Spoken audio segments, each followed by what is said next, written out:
Hello learners, welcome to session 5 for unit 4 in the course Introduction to Abstract Algebra. Earlier this unit we learned about rational numbers, which we say the rational numbers can be written in the form P on Q, where Q is not equal to 0. I hope you got that. In similar way, any rational number can be written as a continuous fraction. So I am Unkaila Dasmani and I am your course instructor. So in this session we are looking at finite continuous fractions. So we will learn more about this finite continuous fraction in this session. By the end of this session, you should be able to express a rational number in the form a continuous fraction. You should be able to also represent continuous fractions in the form of rational number. You should be able to distinguish between finite and infinite continuous fraction. Then if you state the applications of continuous fractions in your daily lives. Continuous fraction definition. What is a continuous fraction? So in this session, we will assuming that AI is an integer and that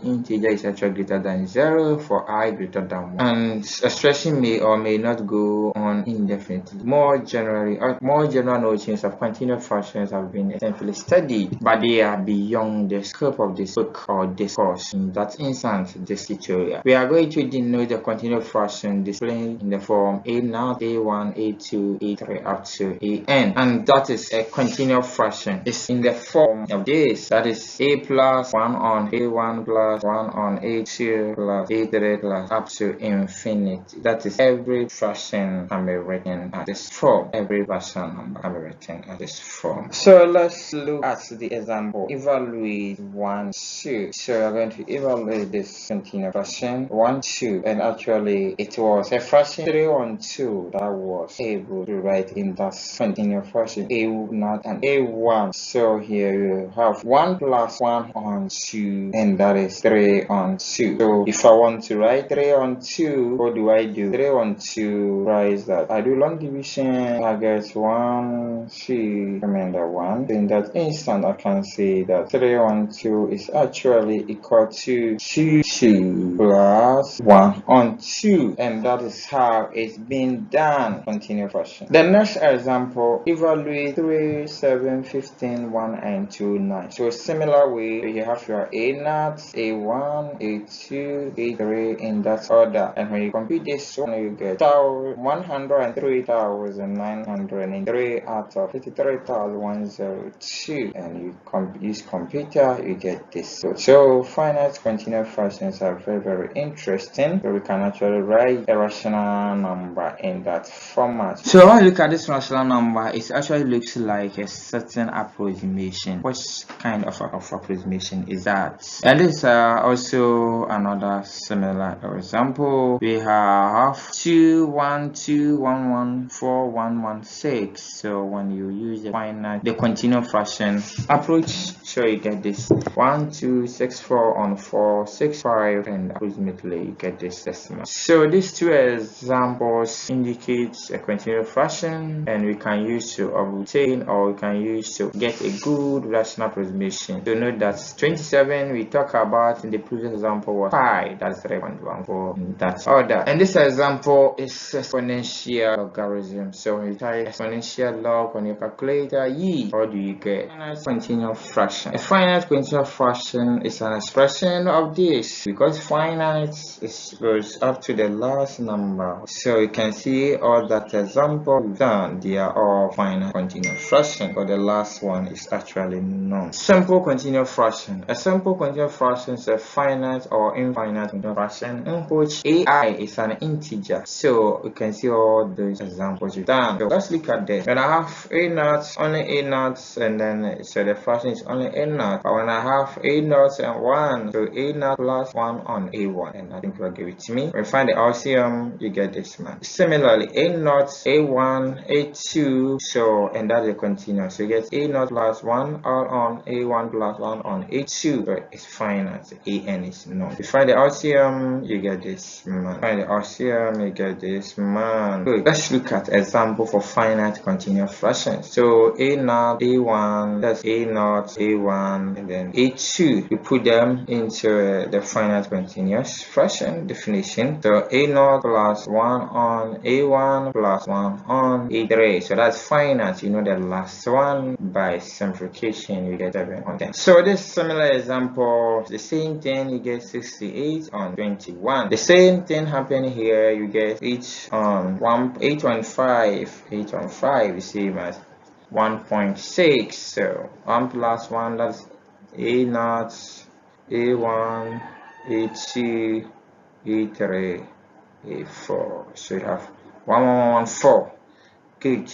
Continue fraction procedure. Now we want to see the procedure we use to find the continuous fraction. Actually, this should have been an assignment, but let me help you out. So let x be a member of R. So x a member of R. So we are going to write x equals to, let's say, A0 plus T0.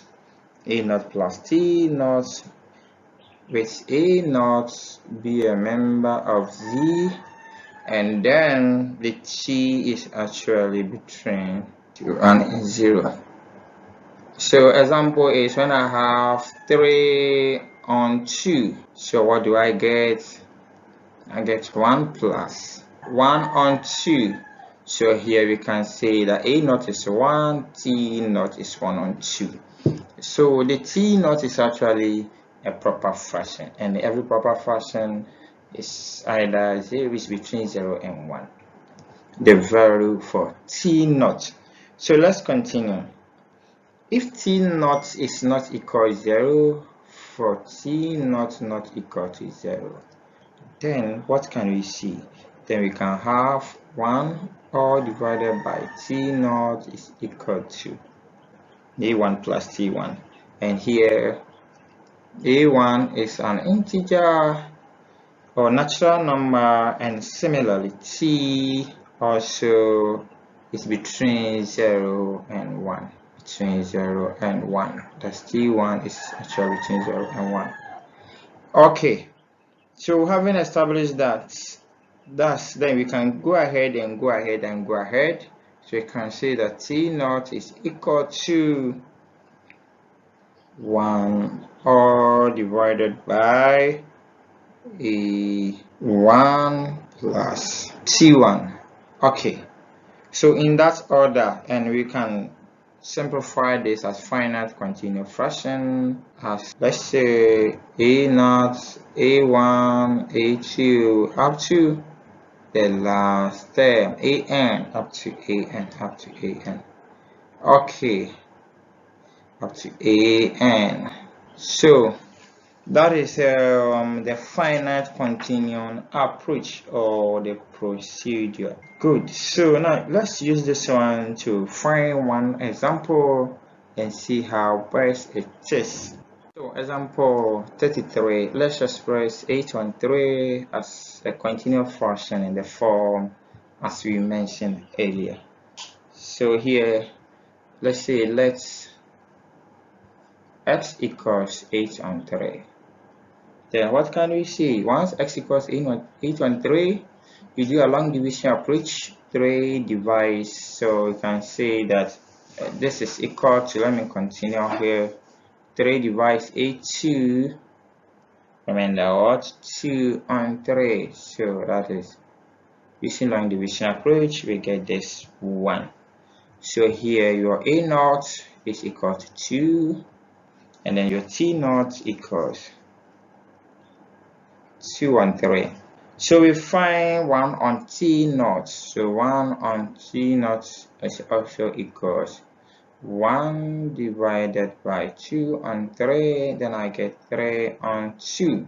Get 3 on 2. And 3 on 2 is the same as 1 plus 1 on 2. So here your A1 equals 2, 1. And then your T1 equals 1 on 2. Good. So we can now find 1 on T1. Also 1 on T1 equals 1 divided by 1 on 2, and that is 2. it means that your A2 equals to 2, and then your T2, there's no remainder, so T2 equals to 0. Once T2 equals to 0, then it means that the sequence terminates over here. Therefore, 8 on 3 is equal to A0, and A0 is equal to A1, that is 1, and then A2, that is 2. Okay, so we can actually write a rational number as a continuous fraction in this form, and that's very, very interesting.